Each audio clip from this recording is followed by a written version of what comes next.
All right, you guys, welcome back to another video. And I know what you're thinking, this all looks horrible.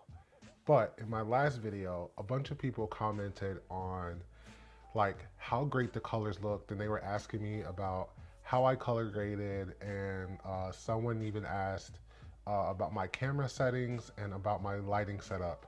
And so in this video, I thought that it would be cool just to kind of see how I build out my lights in real time, and then I'll bring you guys along and let you know all of the things that I use to build out my lighting setup for these YouTube videos. Um, Also, I think that I do it in such a way that's like affordable. And again, I know that affordability is a relative term, but in the stratosphere of video lights, where Aputure 120D can cost almost $1,000. Um, I think that the lights that I use and the setup that I use is actually really affordable. I don't think that any light that I use costs more than $140. All right, so let's get into it. The first thing I'm gonna do is I'm gonna start with my key light before I turn off the lights here in the basement. So what you are seeing now is just the lighting here in my basement. Uh, Obviously, as you can see, it's not great at all. So I'm going to turn on the key light and I'm going to kill the overhead lights, and then we'll get into everything that I use. All right, so as you can see, this is very blown out. So I'll bring this back down. And so this is only at 10% right now. This is as low as it goes. And so I'm just gonna decrease this ISO here. I try to keep my ISO, for those who are wondering, somewhere between 200 and 320. So we'll adjust that once we get some more lights going in here. And so I just want to talk about what this main light is. The light that I am using for my key light is the Godox or Godox. Gerald Dundun says that it's Godox, so we're gonna call it Godox. It's the Godox SL60W. I think this light at the time of my purchase was like $160, but I think now that you can find it somewhere between 130 and maybe 140. If you can purchase it used, do it. It's going to work just fine. And realistically, for what I do here, for someone like myself who's not really a light connoisseur, so to speak, who's gonna test, CR values and stuff like that, or how accurate it's gonna be, this light does a really good job. There's a fan on it. It's not very loud. If I'm completely silent,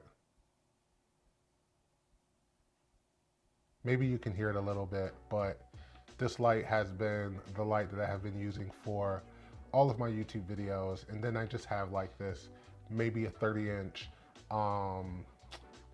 modifier on it, softbox, that's also from Godox. So that's what I use for my key light. Now, for my fill light, because I have this light coming in from the left side of my face here, there are shadows here on the right side of my face. So what I'm using as a fill light is just this little Aputure MC light that I have set to 5600 Kelvin. And just off to my right here, there's a steel beam here in my basement, and these have magnets in it. And so I just magnetize it to this steel beam here and get it situated in such a way that it fills in just a little bit of light on this side of the face. I don't want it to fill in too much. Like, I don't want it blasting on my face, because I do want to keep some shadows here on this side of my face that I will fill in with another light that we'll talk about in just a little bit. And so the thing that I love about these Aputure lights is, one, they have magnets, so that's the best thing. Two, they are RGB, so you can get like, I don't know, 50 million different colors on it. And I can control it 100% with my smartphone, which brings me to my practical lights. So I also have two Aputure lights, one here and one here, and I can control them with my phone. If I just bring these lights up here, you can see that now we've got these this blue kind of glow back here that I often have in my videos. And the great thing about these Aputure lights is, as I said, they're, you know, RGB. So if you wanted some orange lights back there, you can just change it to orange. Or if you wanted some red or pink or green lights back there, it's 100% controllable. And I actually have these set up from my phone in such a way that it's my my YouTube setup. So every time I turn those on and I go into my phone, it's my YouTube scene. So I can just bring those back down to the shade of blue that I want. And that works out that way. So those are my practical lights. And so that's how I get those blue lights back there. And again, these Aputure lights are very affordable. And so moving on. So those were Aputure lights that I use for this fill that you can see coming in on this side of the face. And then also for my practicals that you see here in the back with these blue lights. And so yeah, we'll keep that blue. And that's where we want it, just about there. So then moving on, the next light that I would turn on right behind me, you guys can't see it, but if you watch my other videos, you can see that there's usually a warm kind of glow behind me. And what that is just a desk lamp that's on my desk. So I'm gonna turn that on now. And so that kind of gives me this warm kind of halo-y glow around my head here.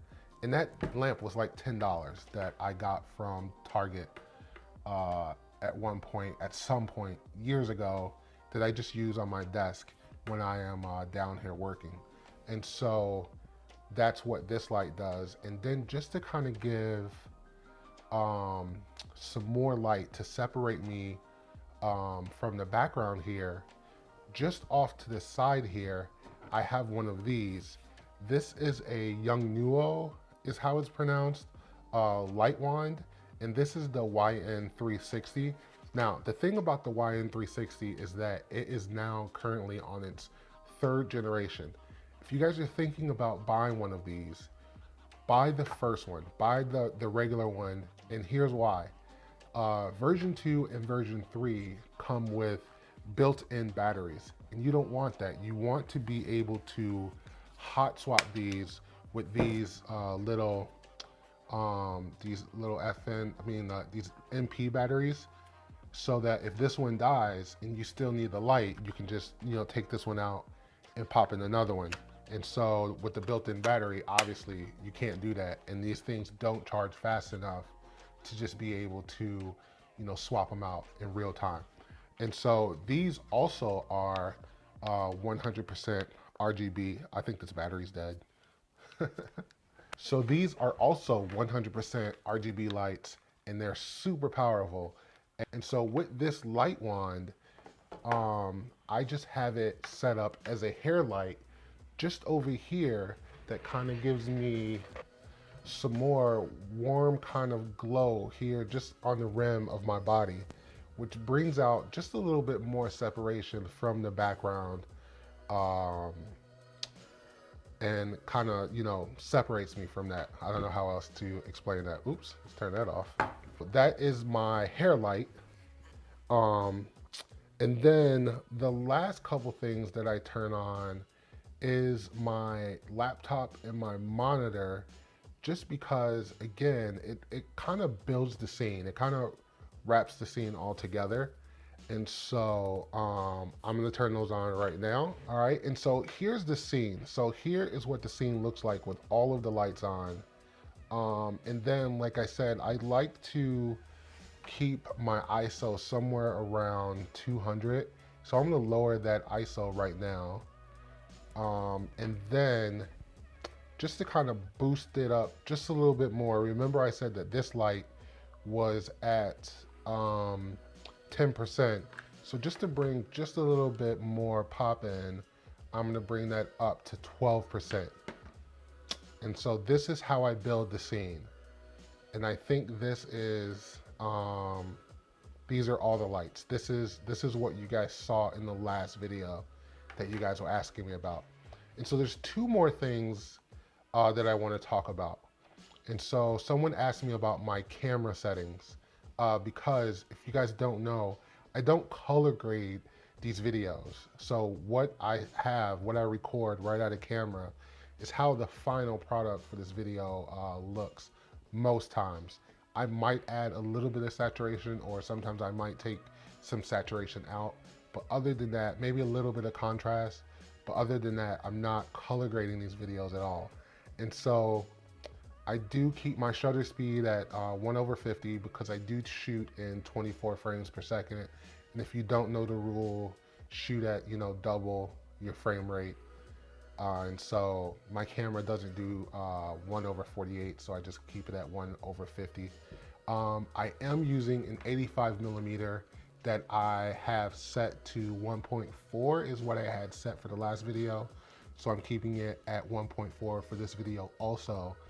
And then again, my ISO is at 200 because I want to try to keep that ISO as low as possible just to kind of keep noise away.